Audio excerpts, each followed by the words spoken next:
विद्रोही और राज class 12th history जो जैक द्वारा जारी किए गए हैं इम्पोर्टेंट एमसीक्यू उसे समझते हैं। पहला प्रश्न है 1857 की विद्रोह के समय भारत के गवर्नर जनरल कौन थे? तो 1857 का विद्रोह के समय भारत के गवर्नर जनरल लॉर्ड कैनिंग थे। अगला प्रश्न 1857 का विद्रोह कब प्रारंभ हुआ? तो 1857 का विद्रोह 10 मई 1857 को प्रारंभ हुआ। 10 मई 1857 को मेरठ से 1857 के विद्रोह का शुरुआत होता है। अगला प्रश्न 1857 की विद्रोह का प्रमुख कारण क्या था? प्रमुख कारण या तत्कालिक कारण जो था वो चर्बी वाला कारतूस था। पहले सैनिकों को ब्राउन बेस नामक बंदूक दिया जाता था, अब नया बंदूक इनफील्ड दिया जाने लगा जिसमें कारतूस जो भरा जाता था उसको पहले मुंह से खींचना पड़ता था, जिसमें उस कारतूस के सील पर गाय और सूअर की चर्बी लगी होती थी, जिससे हिंदुओं और मुसलमानों का धर्म भ्रष्ट हो रहा था। यह खबर फैलते ही भारतीय सैनिक क्रोधित हो उठे और सर्वप्रथम मंगल पांडे ने बंगाल के दो अंग्रेज सिपाही अधिकारी को हडसन एवं बाग की हत्या कर दी 29 मार्च 1857 को। बाद में 8 अप्रैल 1957 को इन्हें फांसी दे दी गई और इस प्रकार यह प्रचार प्रसार पूरा उत्तरी भारत में फैल गया और 10 मई 1857 को मेरठ के सैनिकों ने युद्ध का ऐलान करते हुए पैदल दिल्ली निकल गए और बहादुर शाह जफर से सहायता लेने के उद्देश्य से चल पड़े। अगला प्रश्न 1857 विद्रोह में शहीद होने वाला पहला व्यक्ति कौन था? तो पहला व्यक्ति मंगल पांडे ही थे। 1857 की क्रांति का प्रतीक चिन्ह कमल फूल और रोटी था, ध्यान में रखेंगे इस बात को भी। अगला प्रश्न 1857 की विद्रोह का नेतृत्व किसके द्वारा किया गया? किसने किया था? तो मुगल बादशाह उस समय बहादुर शाह जफर या बहादुर शाह द्वितीय थे, उन्होंने ही 1857 का विद्रोह का नेतृत्व किया। ऐसे सेना प्रमुख उस समय बख्त खां को इन्होंने बनाया था क्योंकि ये 80 वर्ष के वृद्ध हो चुके थे। अगला प्रश्न मंगल पांडे को फांसी कब दे दी गई? तो 8 अप्रैल 1857 को फांसी दे दी गई। 29 मार्च 1857 को हडसन एवं बाग की हत्या की। अगला प्रश्न द ग्रेट रिवॉल्ट नामक पुस्तक किसने लिखी? तो द ग्रेट रिवॉल्ट नामक पुस्तक अशोक मेहता ने लिखी। अगला प्रश्न रानी लक्ष्मीबाई को और किस नाम से जाना जाता है?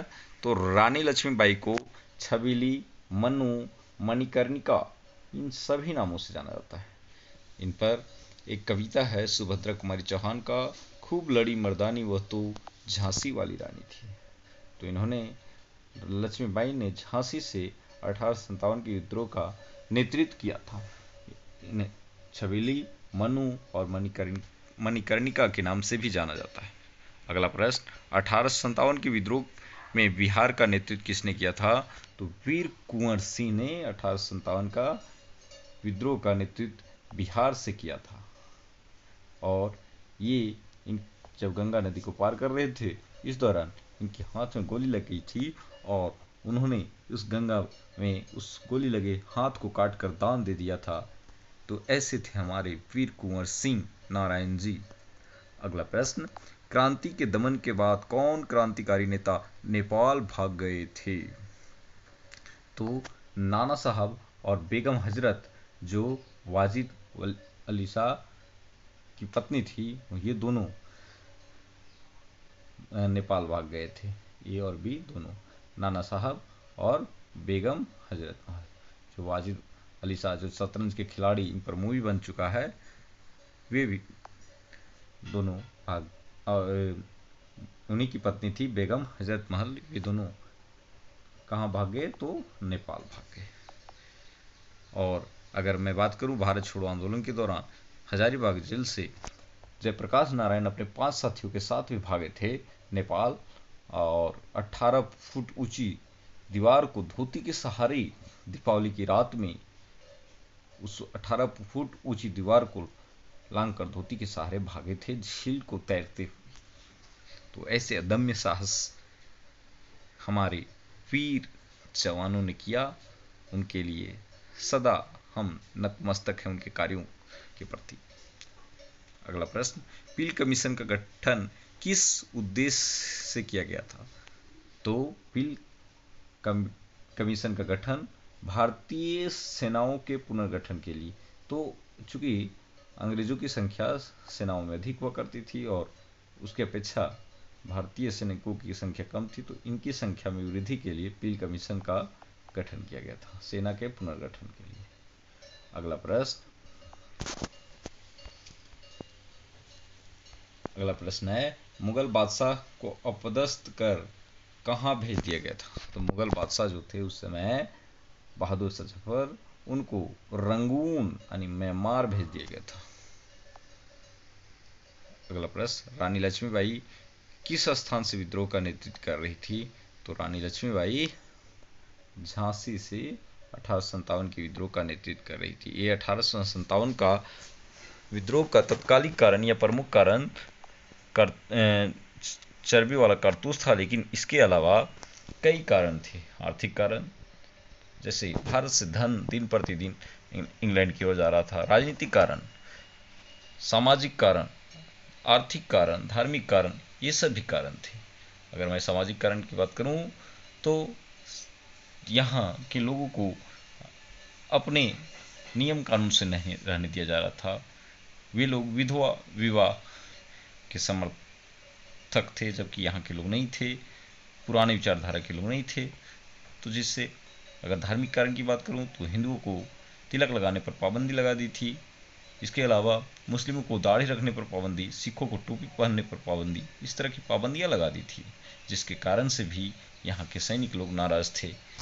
तो राजनीतिक कारण, धार्मिक कारण भी है। यहाँ पर हड़प नीति की भी डलहौजी ने हड़प नीति अपनाया था, जो भी इस 1857 की क्रांति का महत्वपूर्ण कारण है, क्योंकि हड़प नीति के तहत वो उन राज्यों को जीत लेता था जिस राजा के कोई उत्तराधिकारी अपना पुत्र नहीं होता था। जैसे 1848 में सर्वप्रथम हड़प नीति के तहत सतारा को उसने हड़पा था।